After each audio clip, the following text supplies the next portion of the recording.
A worldwide warning. National Security Advisor John Bolton sending Syria a strong message while holding his first major press conference since joining the Trump administration. Take a listen.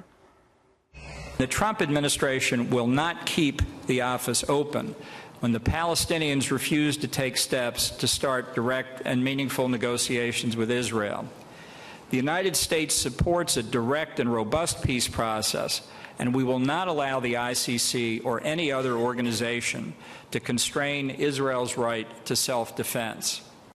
Joining me now to discuss all of this is Michael O Hanlon, Brookings Institute Foreign Policy Senior Fellow. That was one of the sound bites from that press conference, but another one that really struck our attention was he was talking about the response around the world to what will happen if Assad or if Syria unleashes chemical weapons on its own people again, saying that the world will not stand by and watch, that the response needs to be at least as strong as last time, if not stronger. What are your thoughts on that? What should the response be?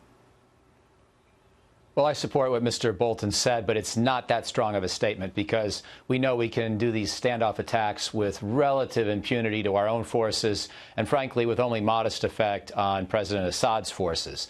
So I think that if you were really going to try to sound tougher and you were really worried about this looming offensive in the province of Idlib in northwestern Syria, you might say we will not allow barrel bombing. For example, we will not allow the helicopters to fly above these apartment buildings and drop barrels of explosive with nails in them, even if there are no chemical weapons in those barrels at all, even if it's just traditional, TNT and shrapnel. And I think the kind of indiscriminate attacks against civilians are what we should be targeting. I think there is a way to actually say to Assad, we will retaliate in a manner of our choosing against any such indiscriminate action, whether it's just chemical weapons or other kinds of ordnance. But no, you're absolutely right.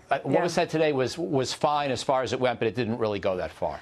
Switching gears a little bit to North Korea here, holding a military parade over the weekend in honor of the country's 70th anniversary with one glaring omission. So they left out the long-range ballistic missiles that usually roam the streets during these events. This event instead highlighted the nation's economic development and steps towards reunification with South Korea, something that President Trump thanked Chairman Kim for on Twitter. We also got word today that apparently a letter was delivered to the president from Chairman Kim asking for another meeting. What's your take on that? Generally speaking, I'm supportive of this process, but a lot of other people are not supportive because they don't see any proof that it's producing any real results. You're right that the North Korean ICBM, the long-range rocket that could theoretically reach the United States, was not in this military parade. But, you know, Kim's pretty good at this charm offensive stuff, but he actually hasn't given up much capability, if any, so far.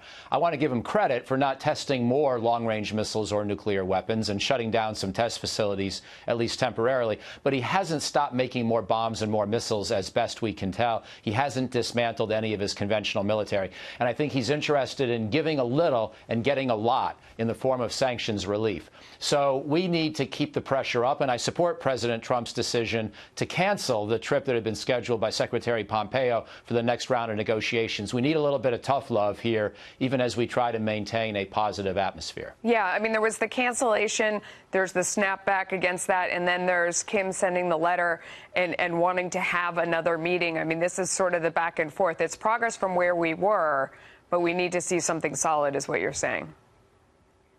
Exactly right. Now, you know, the UN General Assembly annual meetings are coming up in New York in 2 weeks. In theory, Kim could come to that, since foreign heads of state often do. And then there could be some small meeting and maybe even involve the South Korean or Japanese leaders. You know, you could imagine that. But otherwise, I would not have another big summit unless there's really something to push along by way of concrete progress, in the negotiations. Michael O Hanlon, thank you for your insight today. Good stuff.